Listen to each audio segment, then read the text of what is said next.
Yes, YouTube, how are we doing? It's Ben Hawksworth at The Coach Consultant, and today I'm going to be talking about a very popular topic, and that is transitioning from personal training to online coaching. So as an initial starting point, I just want to make it clear, right? I'm not one of those people, I'm not one of those mentors where it's like, right, yeah, you have to do online coaching, right? At the end of the day, if you enjoy working with people in person and you enjoy that in-person connection, you are charging accordingly for it, and you've got people set up in the right type of formats with monthly retainers and it's steady income, then you don't need to suddenly jump from personal training to online coaching, right? But there's always a point where you're going to hit a bottleneck. So I've done this with, I would go as far as saying maybe 500, 600, or even 700 personal trainers at this point. I've had so many different strategies to get people out of it. And there's not a one size fits all, but there's also the best practice approach, right? So if you are in a position right now where you are considering dropping PT hours, or you're considering just moving from PT to online coaching altogether, then that's basically what I'm going to kind of explain in this video. So the first thing that you've got to make sure that you're doing if you are looking to transition from personal training to online coaching is make sure that you do actually have an online coaching business. I can't begin to express the importance of the type of stuff that you do as a personal trainer.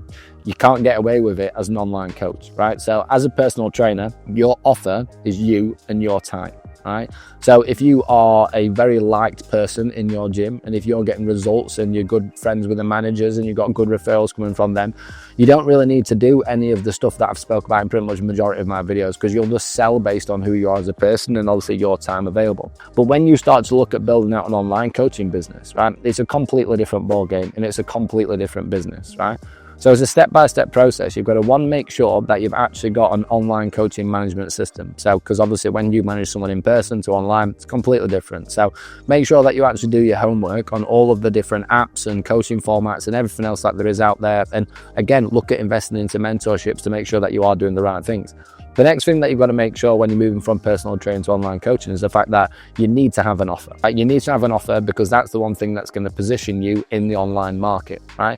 So if you go into the online coaching scene and you're just trying to sell your time and you, then you will be at a little bit of a loss, right? And if you have got an incredible personal brand and you've got a good social page, yeah, it's a bit different. But in reality, if you don't have a clear offer, you don't have a clear management system, then you're going to be struggling straight away, right? So it's going to come down to so many different variables: your offer, your content creation, understanding your niche, actually the format that you are creating, making sure that you've got good online presence, and making sure that your skills actually do transfer from in-person to online. But when it comes to the actual transition, which is the main part of this video, is don't do what I did. Right, so I got to a point when I was like 24, 25. I've been personal training for 5 years. I had done upwards of 60 to 70 hours personal training a week for all of those years. And I basically pushed it to that brink where I was like, I actually hate this. And that's basically where I got to a point where I was like, I cannot do this anymore. Luckily, I had built an online coaching service on the side, and what I basically did is, rather than just transitioning too quickly, I made sure that actually, if I'm considering online coaching down the line, I'm going to provide my online coaching service to these clients for a sustained period of time, right? The rationale for that is I just completely stopped PT dead.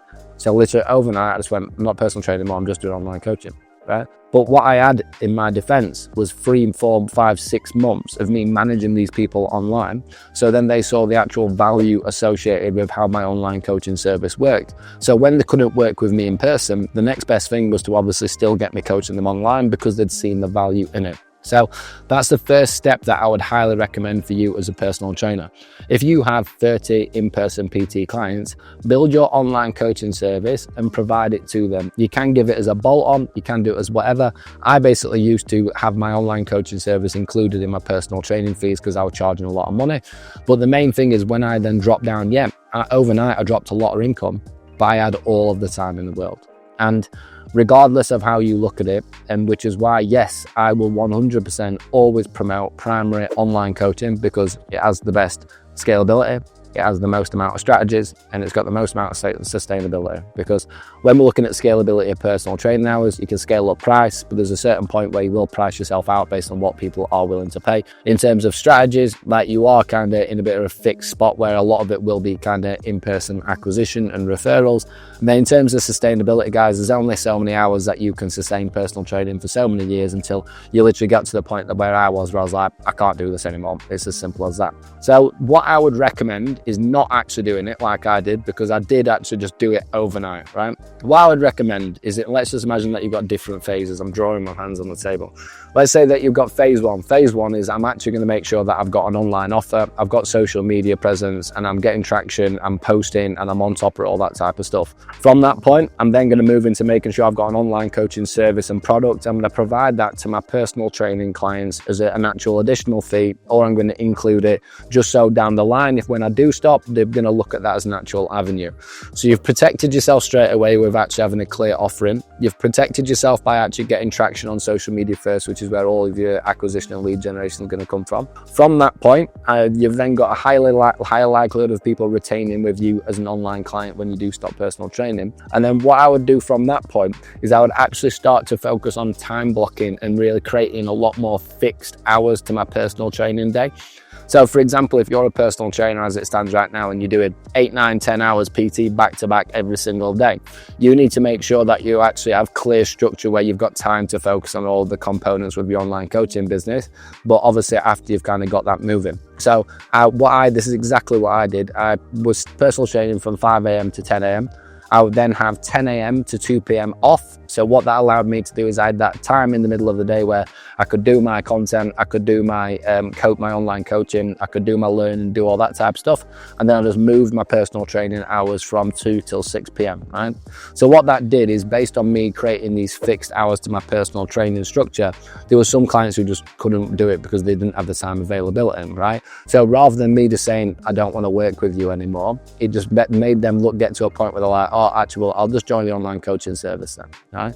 So just by controlling your hours and making sure that you've got potentially 3 time blocks per day where it's online, that's going to put you in a situation where potentially more people are going to move into online coaching service because they can't actually get booked in with you in your PT hours. The next thing that you do from that point is you then do another time block drop, right? And when I say time block drop, what I wouldn't do is, right, I'm going to basically have my diary where I'm suddenly going to not PT in that hour, not PT in that hour. Like, if you want to start and scale your online coaching business, you need to make sure that you've got clear 4 or 5 hour time blocks on that shit, right? So if you've got 8, 9, 10 PTs in a day, but you drop 1 or 2 throughout the day, that's going to leave you with a few hours free.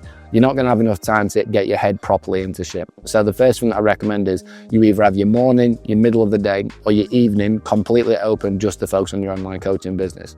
From that point, you then drop off 1 time block, you then drop off another time block, and then you get to a point of deciding, like, look, if you want to keep a few clients or not. But it's about transitioning at a nice, slow pace, right?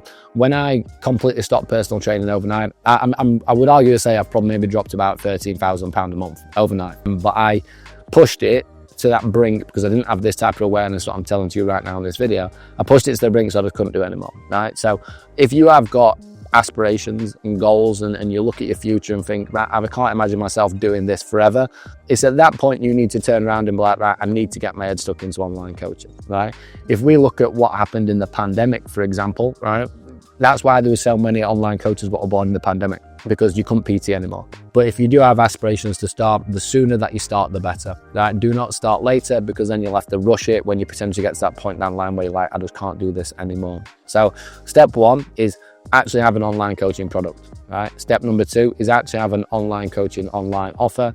Step number 3 is that all the stuff that I'm not even speaking about in here, but it's actually understanding what it takes to run an online coaching business with lead generation, with sales, with conversational management, with lead magnets, with time management, with absolutely every single thing that you need. From that point, provide that online coaching service to your personal training clients. So then they are actually going to see value in that service for when they potentially refer over it to downline or you drop PT hours. Once your online coaching clients have got that, right, then make sure you've got clear 3-point time blocks and cut out 1 time block per day where you just can't do PT there anymore, because that's your online coaching time. And if people can't make those hour sessions, then that's just something that you're going to have to live with, right? One of the things that I've not spoke about on this video as well is you're going to feel like you're going to let people down. That was the thing that stopped me for so long. It is the, oh, well, I've worked with that person in person for a very, very long time. You're talking years. A lot of the time personal training clients stay because they're comfortable in sessions, they're comfortable with you. But what you've got to look back at in that situation, if you are feeling bad about it, is you are completely and utterly hindering the potential that you've got for your business and the life you want to create for your family if you're stuck on PT hours for the rest of your life, right? If you get to that point where you're like, actually, Ben, I'm pretty happy doing 3-4 hours PT a day and having the rest of my day on online coaching, absolutely fine, right?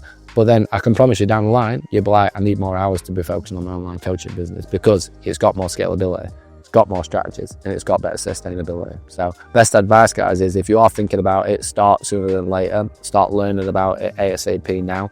Be really clear in terms of phasing it out slowly over time so you don't see a massive drop in income by just deciding overnight like I did back in the day. And then most importantly is just make sure that you don't just wing your online coaching business. Like if you're in a situation right now where you're unsure about it and you've got a good idea, you've done this, like make sure you are 100% sure on every single thing and every single form of expectations and every single thing that you need to be delivering on to scale that business before even starting. Because if you've got knowledge, awareness, understanding, then you can have more confidence to turn around and go, actually, wait, if I do drop that time block and I do drop that few hundred quid a month or a few grand per month, I'm confident I can acquire that amount of capital and revenue in my business from my online coaching knowledge and systems. So if you are looking at transitioning out of personal training, guys, this is literally what we do at the Coach Consultant. Whether it's on a one-to-one level with our Propel program team or on the Propel project, there is not a single thing that I've not got associated with scalability, strategy, and sustainability for online coaching businesses. So if you are looking at that, guys, I really do hope you take it into consideration. And if not, which I hope not, but I'll see you on the next video.